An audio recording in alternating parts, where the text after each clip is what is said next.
Thank you all for coming here. Wonderful to have you here. My name is Luis Del Rio, for the ones that don't know me. I am a convert.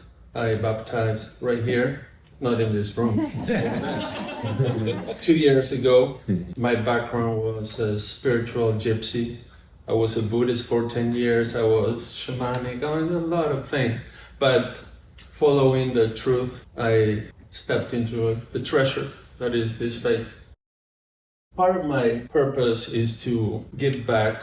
I feel that this is not a personal adventure I did on the air like a satellite. I was part of something. There were people praying for me. There's people here that I know prayed for me. There's people that made rosaries that I took there, and they were praying every day for me from this same church. There was a lot of love and support. And so I don't feel like I'm a floating adventurer, although it felt like that. I know it was connected. So part of it was to give back. Even when I was there, it was, yes, I want to give back to you, to anybody, because I had so many gifts. My intention then today is to share, to inspire if I can, with the grace of God, and to recruit some of you. I have an agenda. You will see why. I think this is a treasure of our faith that we Catholics have abandoned. And it's an immense treasure. The world is going in thrones there, and we have abandoned it. And it's a great opportunity to strengthen our faith and to evangelize. I know it from experience. When I came back from CAMINO, there's so many people interested, even outside the Catholic faith, that ask you, because they know about this, and they're going there. We are not. So I am doing these talks only in the Catholic Church, and the friends that are not Catholics, they know I did a CAMINO, it was great. That's it. I don't want them there, I'm sorry. Unless I see they're in the path of interest and respect to our tradition. We have too many of the world there, people that are disrespecting the path. We have to take it back. We have to use it for our own strength. So that's the recruiting part. Okay, it's nothing bad. I'm not sending you to war or something like that, or oil, right? So when I'm asked by these friends, okay, what was the best? Because there's this mystery, people want to know. They have this legend in their mind, El Camino, yeah, how was it? You know, the 31 days. My answer is the best. I came back more in love with God. That's the best. I understood so many things about our faith. My faith grew. Faith is like a fire we have. We have to take care of it.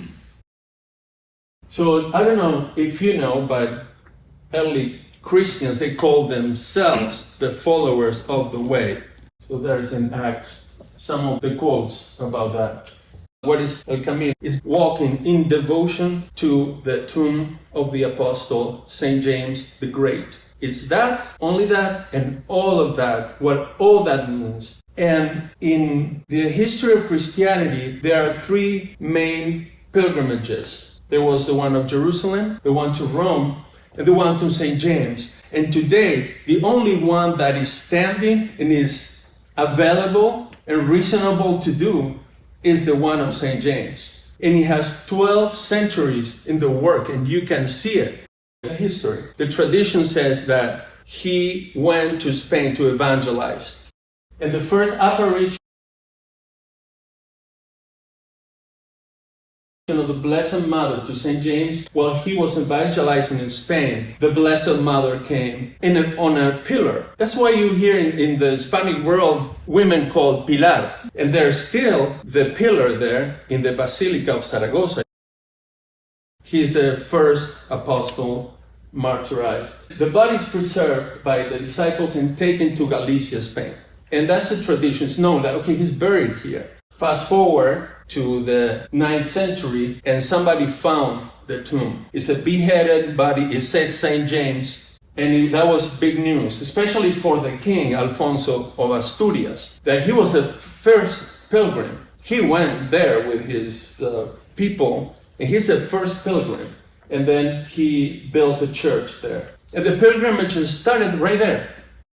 This is very important. You will see in a little bit how this makes Spain Alfonso el Caso declared that he's the patron of Spain. And you will see how it ties in and how much it has to do with the Hispanic world and with us, really, who walk the path. So we have saints that walk the path.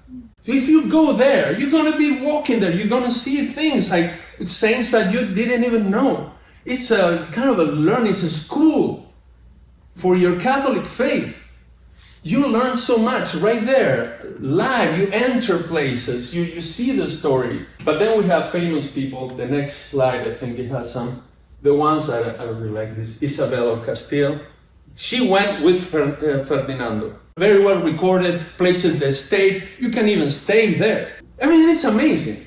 And we're like, okay, let the world take this. These are the ones that we know. But you will learn if you do it that there are many more.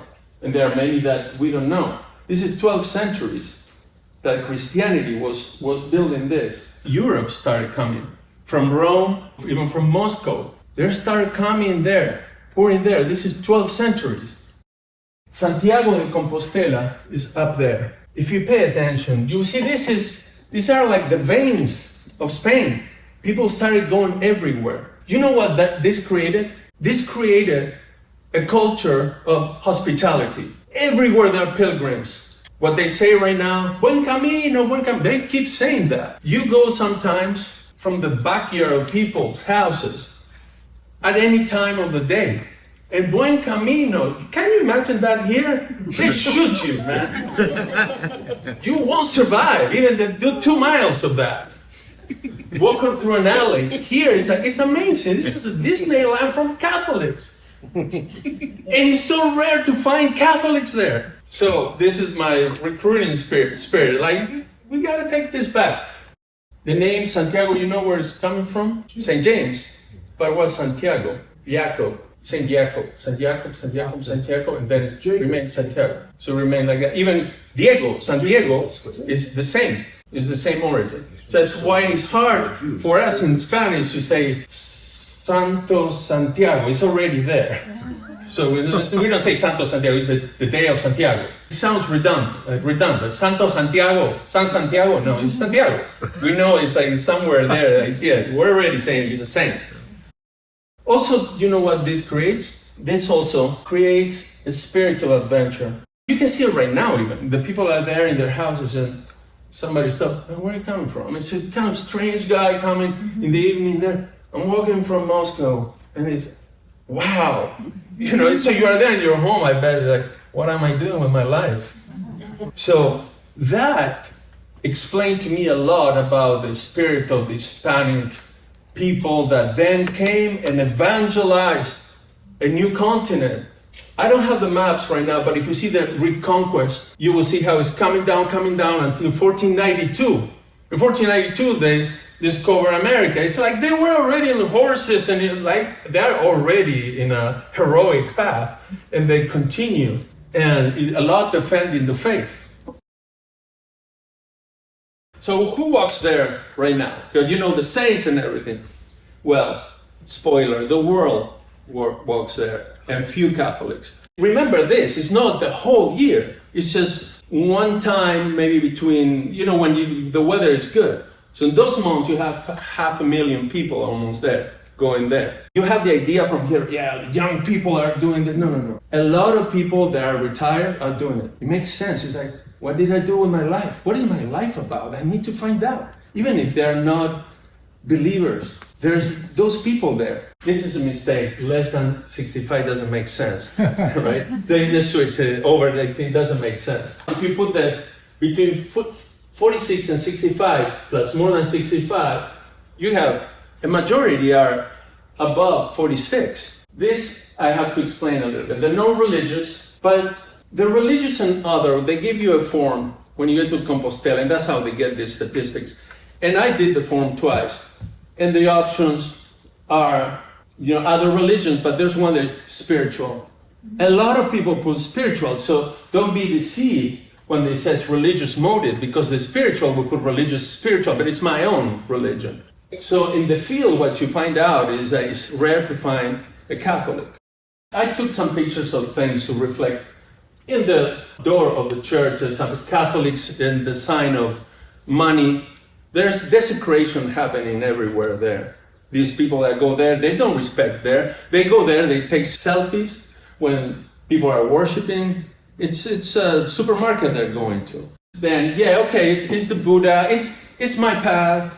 There are people denying the tradition. This is coming from the Catholic Church of shamans from Peru, and bringing people from Europe to do their rituals, to harness energies for the CAMINO, because the CAMINO is our thing too.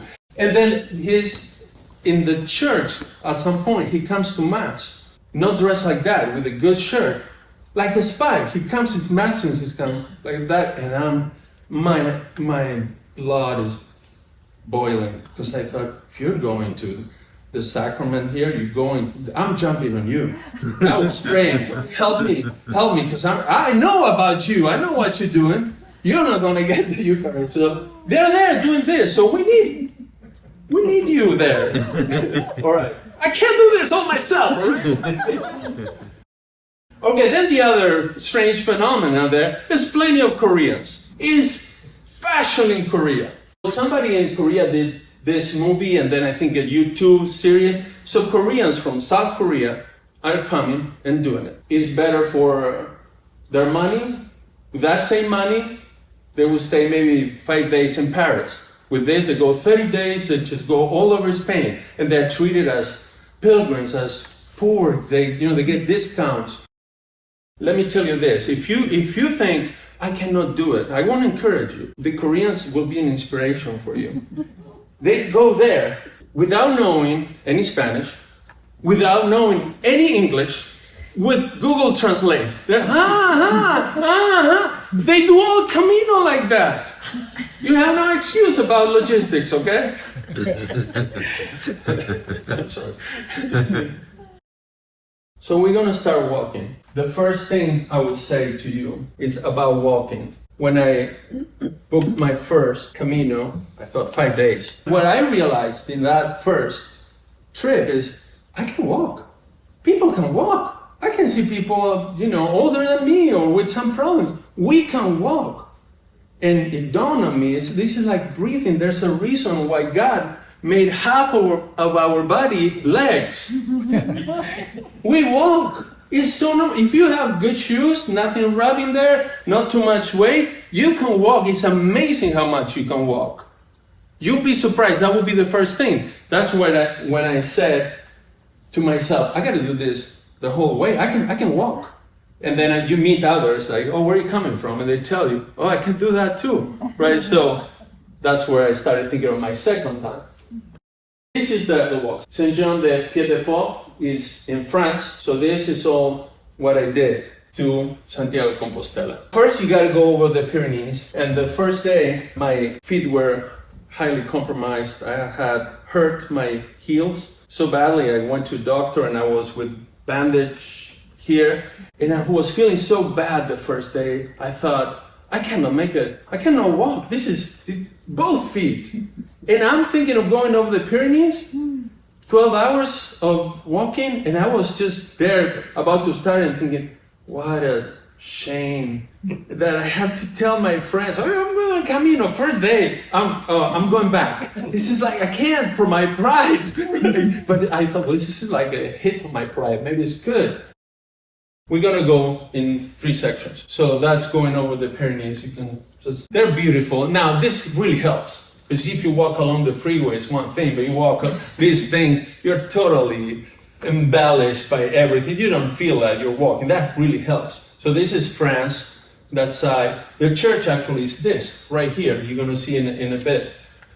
And this is the church where many of the original pilgrims will start walking. So imagine the feeling to be there and have Mass there before you go. What happened is that I walked and I was able to do it. I wasn't feeling the pain. Then going over the Pyrenees was a different experience. Like, I wasn't feeling it because you are just in love with this. Then you start seeing the presence of the Blessed Mother. But along the side, not right along. Right along you have these pagan things that they put, a lot of stuff. But the Blessed Mother is apart. and it has more history. So that Psalm 51, creating me a clean heart, that became my prayer. I thought when I got there, that's my prayer. I don't know what I want here. I don't know what I'm exactly doing, but yes, just purify my intention. And there's a prayer of Saint Ignatius for pilgrims that says that, do that every day. Lord, purify my intention in this walk. And so that became the first lesson for me. So the first lesson was the rosary. After that, the prayer. The rosary will become my companion. At first it's okay, I'll have it, I'll pray here. No. It became a serious weapon. I'm not leaving the rosary, I'm sleeping with the rosary. I had that because when I got to the first stop after 14 hours, I didn't feel the pain in my feet. I don't know what happened. They're healed. I don't know. I'm thankful. But something in my hand, I hurt my hand so bad I couldn't move it.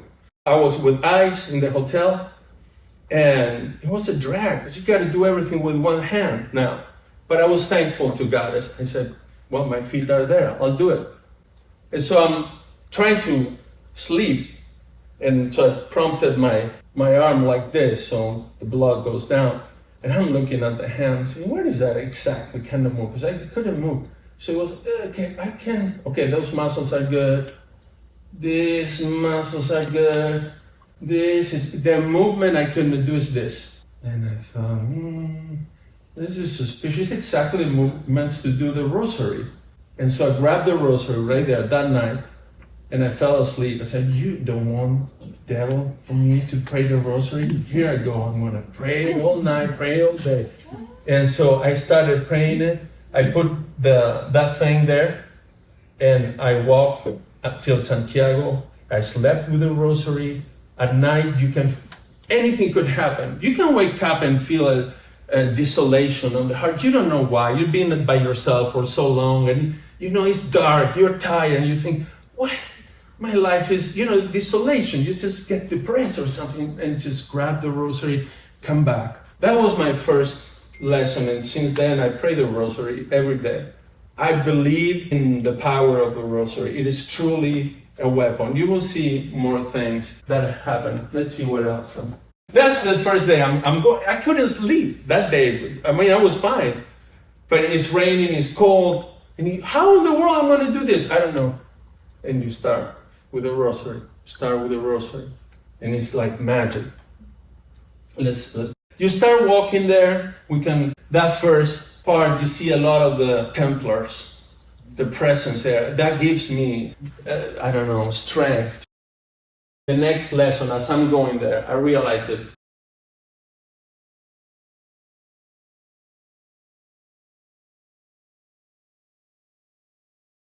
This is the backpack I took. Now, this backpack expands.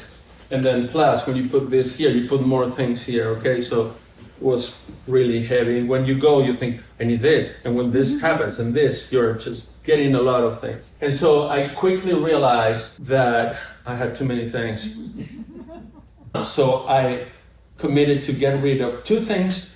Each stop, I go along the way. 2 things, no matter what, 2 things up, 2 things up. And you know what I realized? This is the other lesson. I went there thinking, I'm searching for something. I'm going to find something. That's not what I was there for. It made more sense that I had to lose something. It was so concrete, so clear. I got to lose stuff. No, I'm looking, it's still that egotistic, and I'm here, the adventure. No, I need to lose stuff. It's so clear. I'm not going to make it with this heavy stuff. So I started getting rid of things, Finally, I had to buy this backpack. This is what I ended up with. By halfway, I'm with this. Others are like, wow, that's it. They go, no, yeah, because otherwise I don't make it. The priority is to make it, to walk. So this was my backpack. This I sent to Santiago. You have services like that. You go to the post office, they send it to you, really good price. They give you 30 days or 60 days, you go pick it up in Santiago. So I sent this. I lost things that I paid good money. But it's okay, you got it. It's not, I'm not going to do eBay now. It's like, all right, that was trash. So it was part of that. I'm losing money. This was, I don't know, goodbye. That was a very important lesson for me. The other lesson was the will of God. This story, I'm going to simplify it to you because it's a story, if I tell you all the details, it could derail the conversation because it has that power, all the intricacies and what happened exactly, it's action, violence. I'm just going to keep it short. I'm there in an albergue, in a room with others. Albergue is a little hostel, a little place where pilgrims go. It's inexpensive. There are different places you can stay, from the hotel to the albergue. We have one person there, a young person, that was sort of a beast. So he knocked down that door. Let's see the other. Then the other door, the entrance door, then we had a homeless sleeping there. We heard how he's knocking down the Spanish doors. It's not like the hollow doors we have here, okay? Mm-hmm. And he was after an old guy. He wanted to harm him. And what happened that day was that for some reason, it was on me to protect this older guy. People were leaving, and I was the one, what happened here? And he told me, oh, they came and the police came and took him out, this guy. So he was saved by that. Everybody left, and this 72-year-old guy, Mesfin, is there. And I said, okay, do you know if he's coming back? His things are here, and you're here. Come with me. You're not staying here. So I took him to the cafeteria, and I go with him, and I stay with him. And lo and behold, he's coming back. We can see from a window there, he's coming back. This started at 5 a.m. It's 10 a.m. and Mesfin knows that I was planning to leave. I'm an early walker. He says, no, go, Luis, don't worry. No.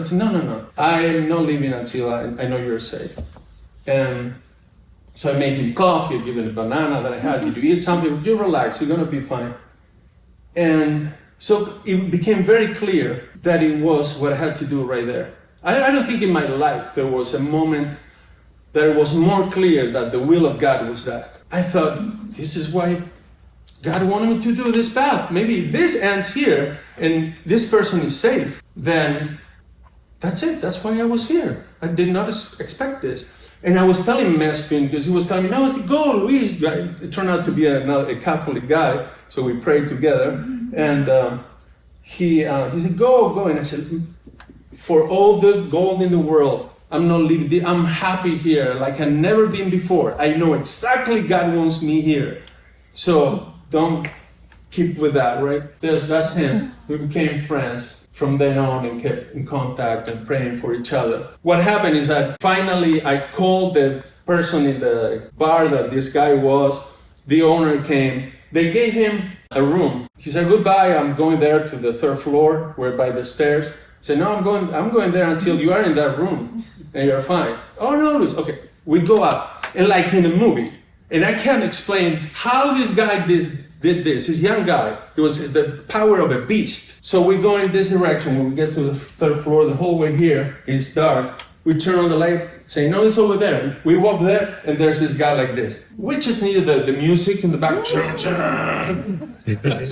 what is it? But I just felt, I don't know, I'm in the right place. So I kept on walking. I said, I don't know what I'm going to do with this guy, but I'm not backing up. And Mesfin grabbed me and said, no, Luis, come here. And we went down the stairs. Again, the police came, took him, and then at noon, he was fine, and I left. But then that gave me that spin of things like, I don't know why I'm here. Maybe that's it. Maybe that's it. It gave me that thing, I don't know what happens now, but that justifies my presence here in Spain doing the walk. I know that guy wanted to harm him, and he had the great power to do that. So now we go Burgos to León. Climate changes and the terrain changes in Spain. So you're prepared for this, the Pyrenees. But over here, close to León, it's like a desert at that time. And there was a saying there of the pilgrims. Some were saying, walk across your own desert. It felt like that. Physically felt like that. So let's see. So this is what you see. It's no longer horses and green pastures. Yeah, it's this. This is fashionable. I mean, I gotta put the thing. And the problem is this. So I started early, but then you would say, okay, I walked already 7 hours, 6 hours. Time to rest, it's noon. No, the problem is that you're going west. So if you rest, you're gonna have the sun right here. So you got to keep going. That was intense. So let's see. It's like one shade, you know, you're looking for one shade. Sorry, it's so cute. All right, now I got hurt. Because of that, I got dehydrated. I kept walking, I hurt, and I keep walking with that. And I was limping. There's nowhere to stop. There's no shade. The city, I mean, the town is there. You can see it. And so you go there like in a movie. You see the sun and the stars, and you keep going, keep going. By the time I got to that town, I had to put my leg up. I had tendinitis. I couldn't walk there. Yeah, I started putting things, and also I cut my fingers. Another weird thing. I'm not gonna go into that. There was a lot of blood coming on that. So remove that. We've seen enough. Okay, stop there. Thank you. So when I was there, my leg up and seeing all the people that I have met, just keep going. Buen camino, goodbye. I don't know anybody now because there are already 2 days. I had to stay 2 days, 3 days. I thought this is it. And I have felt that maybe God wanted me there for Mesfin and that's it.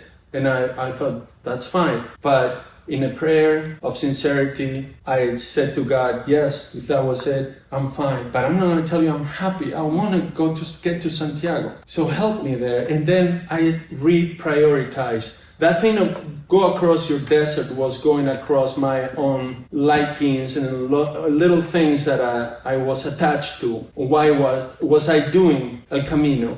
I had to reprioritize. I asked myself, why am I doing this? Why God would want me there? Maybe He wanted me for that there. What's the purpose? For me to come and say, put a medal, I did El Camino? And I started thinking, I think a little deeper. As a Catholic, what should I walk for? For charity, for the Mass, for the body of Christ, wherever it is, for evangelizing. So I started praying to God. God, if you find some use for me in El Camino, let me be of service to you. Let me be of service. Put me back in El Camino. I want to be of service to you. It's no longer, I want to achieve this for myself. I want to be of service. It was very clear. Now these are my priorities. So slowly, I think 3 days or 4 days, I don't know how long, I started walking very slowly. I had to relearn to walk. I knew I couldn't just walk. I knew, okay, I can start a little bit, learn some tricks from some old pilgrims there, like how to walk, because I couldn't put weight here, so I learned to walk like this. So you don't move this, but you do some miles with this, and then your hip is like, okay, this is not working. You gotta do stuff, and then use your the sticks. So it's more your arms and all kinds of it. Very slow. It's like a very sorry view for others. They go, no, he's not gonna make it. But when they see me at night, like, oh, he made it. I'm like, yeah. So what happened that day? As soon as I got out of the other place I was staying, I turned the street, and these are the streets of a town, so all the sticks are, and I hear in the back, Luis, and it was Andrew, another pilgrim that I had been talking. He was interested in our faith. So I was kind of midway evangelizing. And all the things that I have told him have somehow, through the grace of God, fructified in him. And he's ready to say, I'm going to the church now. Me too. Let's go together. And I'm like, God, this is why you want me to wait here, right? So we're going both to the church together. He said, I'm going to take the communion. I said, yes. And did you do the confession? Yes, I told him the best that I could. I said, put yourself in the hands of the priest, tell him how to do the confession. And so he was ready for communion. He's coming with me to St. Andrew's church. And this is Andrew. And so, okay, so he's from Trinidad Tobago. He converted there right before me, and I got to see that, and I gave him a rosary. Let's see the picture of evangelization. Okay, that's him. Another bald guy. We gotta get together. So, and then he sent me this days ago. Morning, brother. Thought of you today while at adoration. Sending love, prayers, and spiritual strength. This is him. With the rosary I gave him. With the rosary that the ladies here made from this church. They cried when I sent them this. And there are others that I did not communicate. But there were so many stories. I had so much success there through the grace of God on evangelization that all the time around here. One reason is because people there put themselves in a new position and new time. It's not like here that we're all busy. Over here they say, oh, why you converted? And I will tell them short story, what I said at the beginning, following the truth. I stepped into a treasure. It's Jesus Christ. Here I am. That's it. Short version. Over there, this same guy said, no, give me the long version. He's like, really? I don't get to hear that. Why? We got 12 hours to walk, man. All right, then. So they're in a different state. Even if they are Gnostic, atheists, they're bored. They're different. They have abandoned a lot of the common things. So they're more ready there than any other place. So I had more success there. I had that was one. There was another Italian guy and an Italian woman. And I'm not just claiming it for me. It's the grace of God doing this. But I got to witness and do a little bit, and I just see it right there. So let's see more. I'm going to just show you people. This is a guy from Mexico. We had a lot of conversations. Korean, of course. And you know what? I'm really bad with names. In the CAMINO, I'm just zooming in. Hey, Mike! Hey, Robert! Hey. I remember, and now I forgot a lot, but over there is a new power. Continue. Okay, this is the Italian woman. Okay, and one of these things, because now I'm going out every day, just looking for trouble, looking for who I can help. Not like, I'm gonna go here, like, okay, what is it, God? And so I found this woman, and she's hurt. And I said, what do you got? Because I got some medicine, this and that. And, well, she was hurt. She couldn't walk. And I don't remember exactly. Oh, yeah, I gave him my sticks. I said, this is what you do. Because now I learned something for myself. I'm walking more. You do this, you put your weight here, so that you do this and that. So we started walking together. And then I told her, do you know how to pray? What's your background? And she was an ex-Catholic. Well, you know how to pray the rosary, how to pray the Our Father. So we started praying in Italian, and we going over. And then I said, let me see your backpack, because I have my little thing there. Okay, it's incredible. She had a jug of water like this. It's like, what are you doing? Okay. She carried a lot. So I said, give it to me. So I carried hers. And this is another lesson, you know, like our Lord says, my yoke is light. Just helping somebody, all of a sudden I'm carrying that. I'm supposed to be hurting. Like, why can't I do that? I can do this. It's just like 4 times more weight. And I'm there walking. It's like I have superpowers. And it felt so good. Midway, she started crying. She started crying and said, I recovered my faith. And I'm like so moved. You know, these things are real. So this also is not for you that you will go there. Back to the recruiting. You're going for others, right? To inspire, to bring them back. So let's see more other people there. This is a soldier from Croatia. I keep now in touch. He's a Catholic. This guy, he prayed. I mean, you see, true Catholics. He said his prayer is crazy to me because we're right there and he's asking Christ, give me some of your pain. Let me carry some of your pain. And he told me, you know what? The next day, my foot is like this. Like, when I asked for that, it's getting right there. Like, okay. And he showed me. I said, okay, you're fine. And he's walking, marching, like 3 days ahead of me. I'm just texting, wait for me. And he said, no. It's amazing. So he recently had a baby, has a long. This is a Polish guy. These are from Virginia. This is the youngest. This is James. They are from Virginia. Yeah, people with the stroller. This is inspiring. This is an Italian guy. Oh, another thing. I got to evangelize in Italian. I know some Italian, but it's like everything was coming back. It's so beautiful to evangelize in Italian. It's so beautiful. Okay, this is Leon. And so this is the other stop, and we're going to go to the next stop. Yeah, by now I'm starting to feel all the power of the rosary, of the grace of God, and all the different things I'm going through, and starting to feel more empowered. Let's see. Yeah, okay, this is inside. I got to show you. They're amazing places. I have so many pictures. We could be here all day, so I just put some. And I don't want to spoil everything for you. Let's see one more thing. Okay, so here we go to León and Sarria. Now pay attention, because many Spanish, what they do is they go one weekend, they do 3, 4, they do that. Many do from Sarria to Santiago, you can do it in 5 days. So that could be your start. I did something similar. So you can do that. People from Spain do that. So here I go León to Sarria. Okay, so I'm starting to feel more the vibe. I'm recovered, and I feel like I'm in some adventure now. And the rosary is my weapon. So I started thinking, like, I'm in some Harrison Ford movie now. This is Indiana Jones, and I love it. And the rosary is my weapon. So let's see. So you cannot Harrison Ford it without the rosary. Really, so I sent to my friends jokes, about Harrison Ford in it here. It's a movie. Let's see something. I started also trying to smile at Harrison Ford. No, I didn't come. That was for my friends. They smiled. He smiles on the side. All right, but I'm just feeling like empowered like that. Let's show a little. Let's get people busy. We don't have alcohol, but we have this.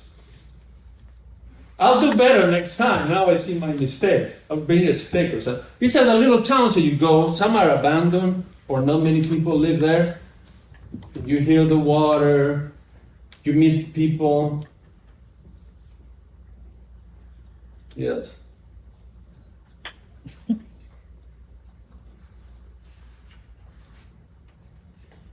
Yes, all right.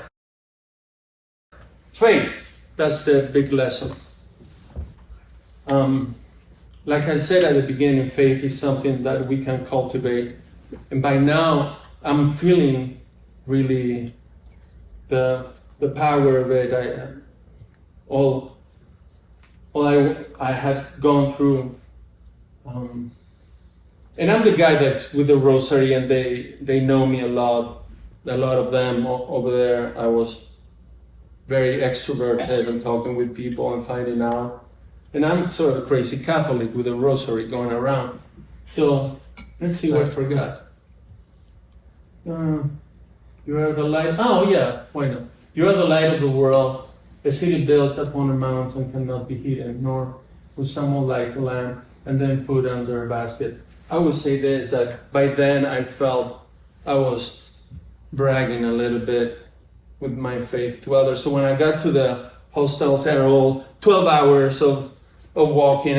All the backpacks are there, their feet out. I get that. I really felt it. And I'm older than many over there. The soldier one that I told you wasn't there, but there was another one. And so I put my backpack down and I started doing push-ups. Like it's right in the middle to see it. 3 sets of 15, and they're like, "You crazy? You're not tired?" No, my rosary is in my hand. So I felt, yes, know it. It's not just talking. And the ones that couldn't believe that I was there, they would see me. They would tell me when I get there, they're in the bar at night. They said, "We were feeling sorry for you when we saw you there," like that. You made it. Right, so it's part of the evangelization, I think. So, all right, so this is a good joke. This old pilgrim versus the new one.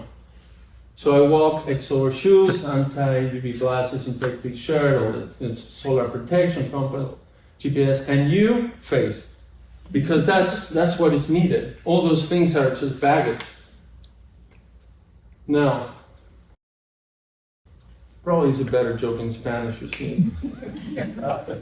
All right, this is a deviation of the past. Samos is the Benedictine convent that had more monks, something like 500. Now there are 4 there.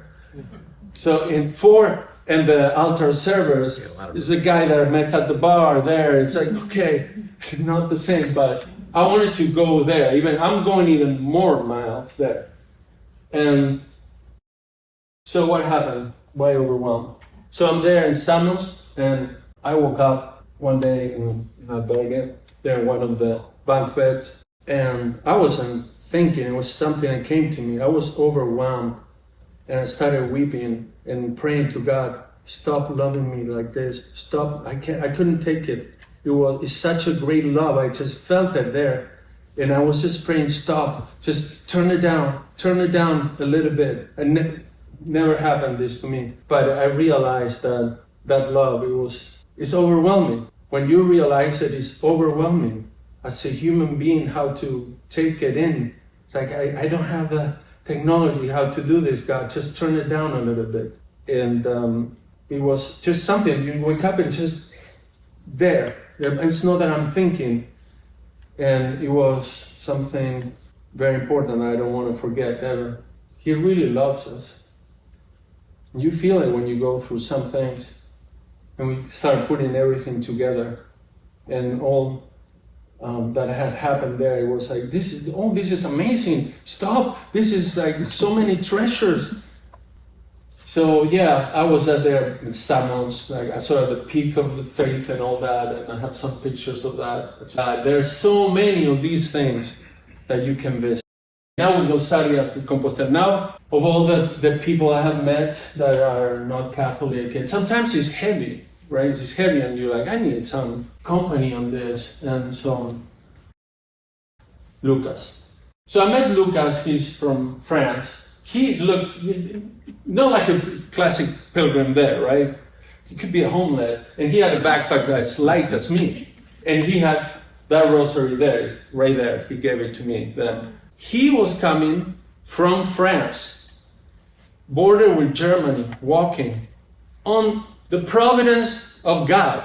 He just felt called to do the walk with a lot of faith, nothing. And so I was amazed, how did you survive? And he said, the providence of God. He started telling me things that would happen along the way, that his shoes broke, and so he had no shoes. And then he's walking in the woods, he sees a pair of shoes. Okay, that maybe it's not that rare in a Camino. You see shoes there, here. But when you see the size of his feet, the feet in that, it was like, you don't find another pair here. So he had a big foot there.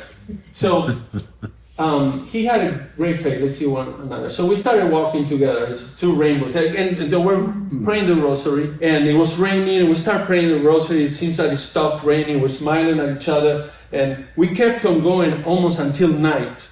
And feel like, okay, we didn't find any albergue anywhere. You want to keep going at night? Yeah. With a rosary? Yeah. Water and rosary? We'll do it. It felt like that. I'd make it to Santiago. I knew then, like, we're going to make it to Santiago. Now, we found an albergue that night, and I bought a sandwich. I brought it to the room that we were there. I said, here. And then I come back, I don't know when it's the last time he ate. I said, you know what? Let's go to the restaurant downstairs there. I invite you. Let's have dinner, man. You need to eat. No, Luis, no. I said, come on, let's go. No, Luis, this is good. He had wrapped the thing, sandwich. This is enough for me, Luis. So it's already something special happening.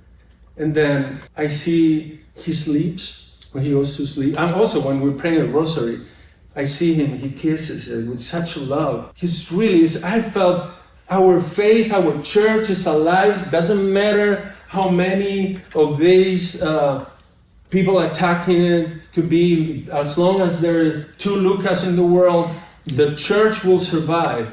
He had such a faith, he was really strong. So I started seeing that, and then, I see him go to sleep. I see his silhouette because the window is there.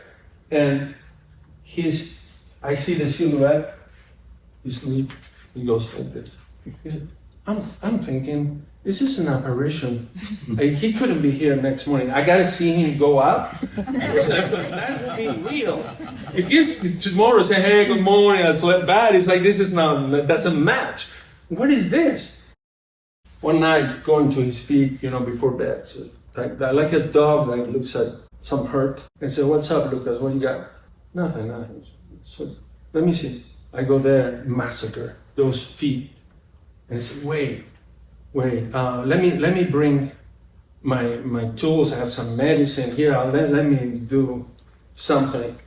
He said, no, Luis, that's fine, he said. It's nothing for me to do this. Let me help you here. No, that's fine, Luis. And I said, but what did you do from Germany there? What did you do? And he said, I accepted it. Let me show you his feet. Ooh. Can you? You want to see it bigger? Yeah, bigger. Yeah, is there a way to? Yeah, right. Yeah, more. Just. He's walking like that. You think he was going anything like that? No. He's walking like this. We enter Santiago running, skipping, of joy. Let's go, Lucas! And we're like, just of joy. At no point. And he taught me also, because I still had some pain. You know, no, man, walk like man. They can accept it. So, no more of this, it's walk. So, all right, so now we go to Santiago. This is the hill of joy, is called, to Santiago. Let's go a little bit more. So,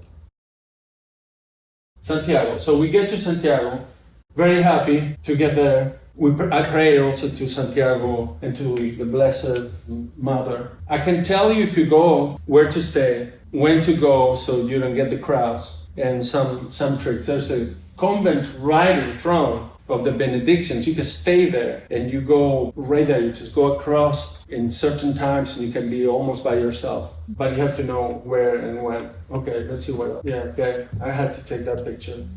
Mandatory. This is the tomb. You cannot take off the plate. People take it. I didn't take it, but just picture of the plaque. That's the cross. Let's see, I forgot. Oh, okay. One more thing. I'm there at the cathedral. This is amazing. I'm there and the mass is coming. And here comes a priest or something and says, somebody wants to read the scriptures and I don't know, felt like it was me. Because I have, done the psalm here. I felt I could be there. So that was my last day in Santiago. There looking and reading. It was amazing. It was the trip, the walk of a lifetime. One thing that I have learned, and it was a saying there with some pilgrims, that don't get out of the path. Don't get out of the path there. So no matter what happens there, keep on the path. And I thought that's something I want to have also after the path, after doing it. Every day, I understood. Every day is like being in the path. You don't know what's going to happen, really. Today is another day like that. I have learned from all that. And tomorrow, I don't know what's going to happen. But in the path of St. James, you learn that. There are no coincidences, as there are no coincidence right here. And I went to, those are churches you can go with Santiago. Many pilgrims would not end in the Cathedral of Santiago, would go there, but then they go to Mary. And there are scriptures of that. And that's the Basilica in Zaragoza. I went there too. I took a bus there. It's far. No. Okay, well, leave that there. So I would say that I didn't know the path of the Lord. And you remember when I got hurt there that I told you. And so I had to wait. And thanks for that waiting. I met Andrew and some things. And also I met Nicole there. So that's kind of, there's some pictures because she's 3D right there. So that's something that God had for me and is helping us, I think, being in the path together. So it's a really concrete way not to get out of the path. It's the path of St. James every day. So that's part of the treasures. Let's go on more. The Jubilee year that's coming up. Oh, Yeah, so you're called again. yeah. Listen, God willing, I'm in September doing again St. James Path, but on the north over mountain. So please pray for me. Because for me now it has become more than just me. It's some training for my faith and a way to evangelize. I'm talking with the ladies here to make even more rosaries. Now, like, I know what to do, what to expect. So, what are your exhibits, your visual yeah, right? It's a museum of Luis del Rio. So, I just put here, if anybody has questions, the last time was, what kind of shoes? Right? This is a diploma they gave you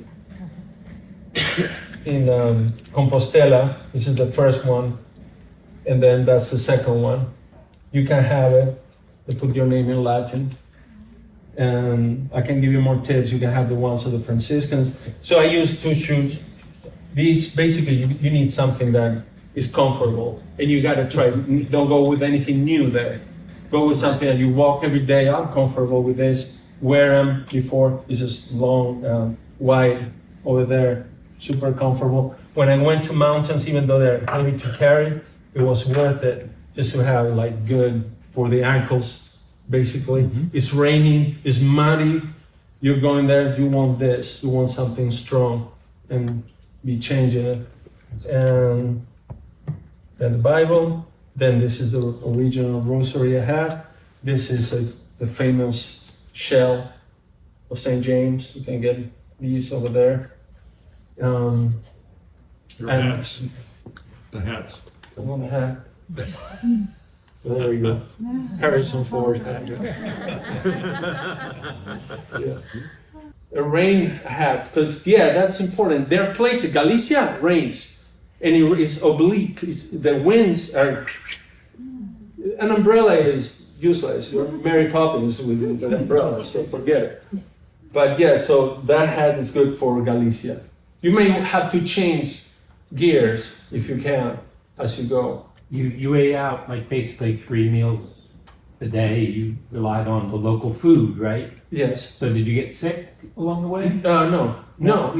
I lost a lot of weight, but really I was minimalistic. My diet is like this. I start the morning. I don't eat anything until 11 at least, or 12. I'm walking, coffee and water, and then ham. You won't go without ham in Spain. So ham, like protein. I would recommend this. A lot of the food over there is just bread and carbohydrates. It's not so good. So I want to be very careful. So a lot of protein, or even fruit, but no, I avoid bread and tortillas. They have eggs, like that, but minimalistic. Maybe at the end of the day, when I arrive somewhere and I see a good soup or something like that. Do you recommend going on your own or with a group? I mean, Good question. Me, go on your own. Living there. No, really, I've seen couples. It's a different dynamic. Yeah. For me, part of the fruit of the path is the silence, is the introspection. And it's hard to get that when you're always in conversation, always dealing with somebody, no matter how wonderful that person is. Unless you have good understanding. Some couples will walk with the understanding that we don't walk together. I see you there, or we walk some hours by ourselves, then together. So if you're coordinated like that, but make sure you leave time for introspection and silence. You can get distracted not only if you go with somebody, but with the other people in conversation. But try to get to that place of silence. Jim. That is perhaps a slightly strange question, but I noticed on all the maps there's that kind of empty space in the southwest. So my question is there a tradition of pilgrimage from Portugal to Compostela? Because There you is- see where it is. It's not far from the northern edge of Portugal. Perhaps another map can help us to see that. There's one from Portugal. You can do the Portuguese path. I don't know if you have it in the. Yeah, they're going to Compostela. Yeah, they go from the south. It's called the path of La Plata, of the plate. You go anywhere, but they go up there. Here's the one. The Portuguese is right here. Good. They go over there. Yeah. It's what I heard is it's rougher. The terrain is different. Yeah. Yes. Do you consider yourself a hiker that you knew beforehand that? No. I like a walk in the woods, but not long. No, I've never done it that far. No, I like walking, but no, like that. I walk in the streets of Buenos Aires where I'm probably walk like 40 blocks, but not like this. I have 2 questions from my wife. One, is there any part of the trip that's not safe that people have to look out for? And then there's the other question that she wants to know if biking is allowed. Yeah, they're bikers there. You gotta move. Sometimes you're there, they come. There's a different route for bikers. Okay. Sometimes you share it, but you can do it on bikes. They do electric bikes too, so you got that. Just make sure to me, if you do it in devotion, I don't care if you go in an airplane. John Paul II went there, I think, more than once, and once was in an airplane. To me, he's a pilgrim. A lot of people are considered pilgrims there, but not in my book. You're not a pilgrim if you are not aligned with what you're doing. Many of them, by their own recognition, they're doing as trekking, as tourism. So, okay, you're a tourist, you're a trekker. But a pilgrim is somebody in devotion, and I don't care. I told some people of faith that had to stop because they were hurt or something. They want to stop. I said, go there. Go, take a bus, go to Santiago, finish this. Go do it in devotion. You are a pilgrim. More than the one that came from Moscow. So, yes, you can do it on bike. As long, to me, in devotion, you're aligned with that. And as far as dangers, I didn't see any danger. Only would happen, okay, if you walk, don't walk at night, don't walk by yourself at 4 a.m. I don't think so. There are a lot of people. If you go, I don't know, 8, 9 a.m., you're not going to be there by yourself. If you do the French way, you will have to kind of coordinate to be by yourself a little bit. Okay, that over there, I walk this path, so I'm not with that crowd. So, no, there I've seen women, men, older women, no. Strollers, there are services, the hospitals, everything is wonderful. They really do a good job in Spain. They go out of the way. Their hospitality is amazing.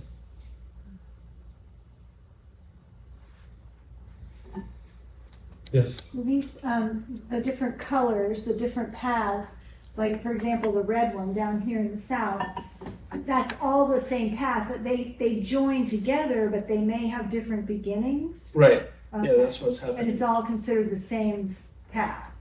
Right. Yeah, when they get here, yes, but you got to start somewhere. Some people start in Madrid. I met one person who said, yeah, I got out of the door of my house and just started walking, right? You got it there and you hook over there. If you want to do a Camino, I would recommend do the French one there and do 5 days, pick somewhere, avoid Leon, after Leon from Sarria would be my recommendation, and on if you want to be careful. And if not, if you feel like let's do it the whole way, well, go, just be careful. The time of the year in Leon, that was for me, good protection. Don't feel bad if in that part you just want to take a bus or something and skip the desert. So what time of year would you go? This time, mid-September maybe. I still have to plan it. It's not snow in the mountains. No, but it's raining. That's the thing. I might do it under the rain. A lot of rain. I have to consider this carefully. And I might start there, and depending, if I see not many people there, like, who am I evangelizing here? What am I doing? I might just switch down. There's a way to do it also that you do it at your own pace and get into the little town. Some of the pilgrims there end up in little towns, living in people's houses and helping out and being part of their lives. It's a beautiful thing. Well, what was it Nicole?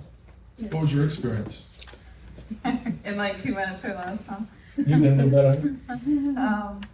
Well, I took I took 42 days to do it. So if anyone's like worried about doing it 500 miles in 30 days, you can take a lot longer to do it too. For me, it was everything I expected and nothing of what I expected, I guess is the best way to put it, where it was definitely a journey towards God and towards seeking what He wanted in my life, but also a lot of unexpected things of not knowing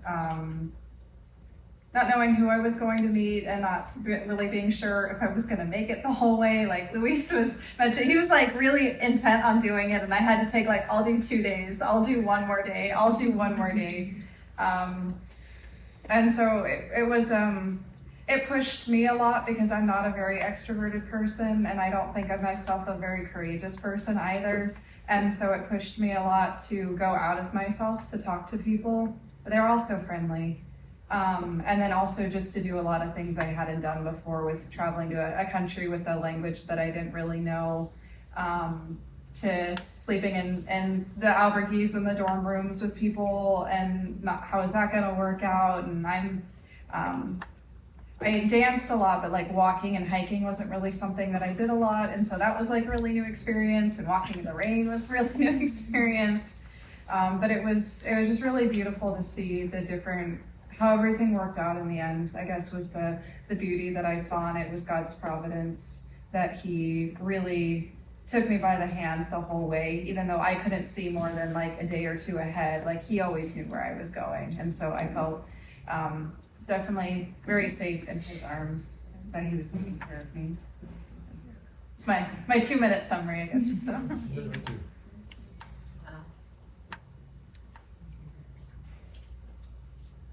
I listened to all that. But it's under pressure. You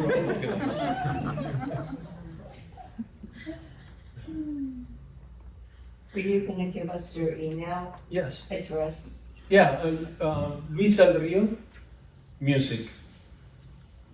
Music, like music. At gmail.com.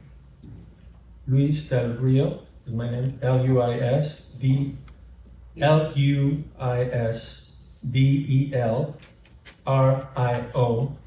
and then put music, and then at gmail.com. I'll put maybe a package of tips that I wrote there, so we can. If you want to hear him sing and play his musical instruments, come to the Spanish Net, and he'll be playing it a lot. It's very good. It's very good. Thank you, Jim. And when you came back, did you intend to give this presentation? Did you say, I know I want to do this on the Feast of St. James, I want to plan? No, on the Feast of St. James. I knew I wanted to share. That just worked out. Yeah, it ended up working out like this. I did one in Spanish, now in English. But I knew I wanted to share this. It's better when you share, right? Yeah. How can you keep all this? And I'm open to go and talk in other Catholic places about it that might be interested. I think for young people too, people that are catechumens.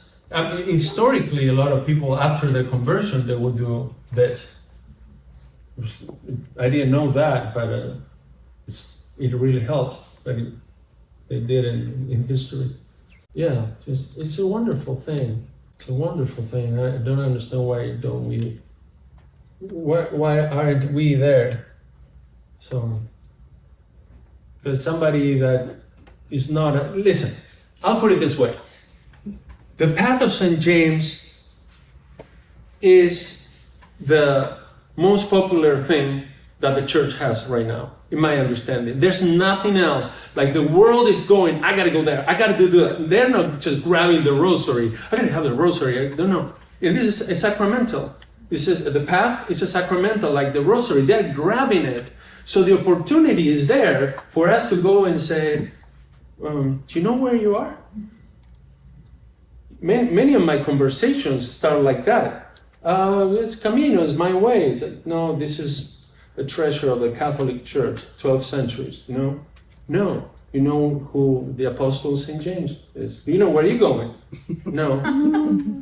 No. So you start there. It's like a great opportunity. If we had a church somewhere in the world that we're finding out that the world, agnostics, atheists want to be there, they're packing the place. Wouldn't we want to be there and say, let me show you what this means? Yeah. Yeah, I'm about to ask you that. So you said there are a lot of atheists, agnostics, Buddhists, people. I wouldn't go on one of theirs. Why are they coming on our? I mean, I'm just curious as to why they would walk 30 days or however much they want to walk for a faith they don't know, don't understand, maybe even are against. Okay, I can speculate a little bit and also talk from talking with these people. Like there was one atheist that did it 9 times. Really? 9 is recalcitrant. He is immune to Jesus. Like, why you do it? It's like, it's interesting and I like history. Listen, there's this. If you take it as a tourist, You get to walk and see all this beauty, and they treat you like no other place. There are discounts for pilgrims. You pay less here and there. You're special. So they're like, okay, I'm atheist, but I'm treating me like this. There's no other place in the world that I can do this. There's no other adventure like this that people can do in the world. We are all trapped in our lives. This is leave everything behind. So it's very attractive. It's just walk. I'll take it like that. I see places, I eat good food at good prices. I'm treating like something special. I had a great time. I'm going back. And they, for the money, they get much more. So that's one of the attractions. I mean, that would be my explanation. And what they say, yeah, I'm enjoying it. This is great. They are enjoying it. A biblical reflection on the significance of pilgrimage in the scriptures. And of course, in Judaism, pilgrimage to Jerusalem was very important. And we hear stories of, say, when Jesus was 12, Jesus, Mary, and Joseph came on pilgrimage to Jerusalem, and Jesus got lost, and it's quite a little family drama. But in particular, what strikes me also later in Luke's Gospel is the road to Emmaus story, where a couple of the disciples are essentially on pilgrimage. And they get talking about what's going on and what's bothering them. And they meet this stranger along the road, and they get talking about, well, who are you, and what, how do you see things, what's happening, and so on. And they get to their destination, and they realize Jesus was walking with them the whole time, but they didn't recognize him. And in fact, the great drama of that is they recognize him in the breaking of the bread. So there's a Eucharistic meaning to that. And this is also on the as you read the gospel narrative, this is the evening of the day that Jesus rose from the dead, is the evening of Easter. So I'm just thinking of the comments people are saying about all these atheists and shaman and so on. Maybe Jesus is walking with them and they don't realize it at the time. I'm just thinking, you talk about planting the seeds of faith. But this is a Christian pilgrimage.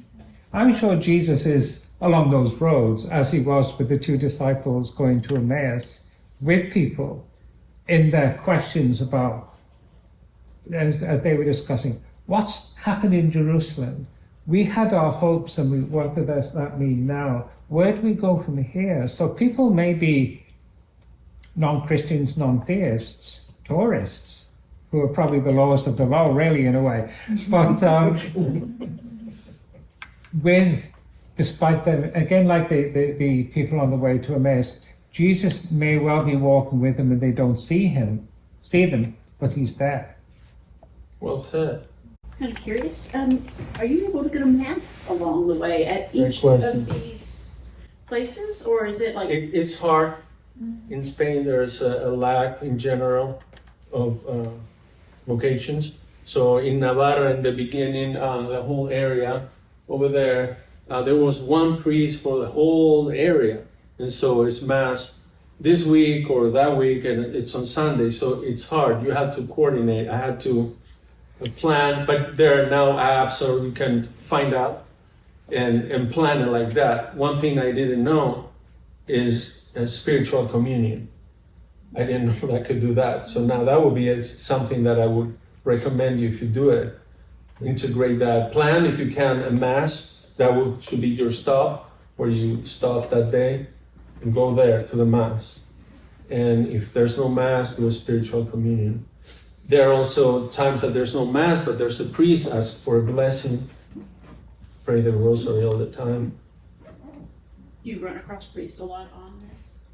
No, but not that you run in the path, but when you get to a town, they could be there, and then you can ask. There's no mass, but you can talk. Also, if you go there, and this is something, regardless, can you put the last image? Go there also to help. This is something I learned. I go to a church, I get there, I see, can I help, Father, or somebody, can I help on something? You need sweep the floor, or there's money that I can bring money in their places. This is protemplos.es. You can contribute, because now a lot of these beautiful temples are in bad bad state and they need repair, and there are people stealing things and they need support. So I'm leaving you this protemplos.es. So go there to help. We need to help them there. You know, if you have any ability, if you're a plumber or something, you need some plumbing, or I interpret. I'm an interpreter.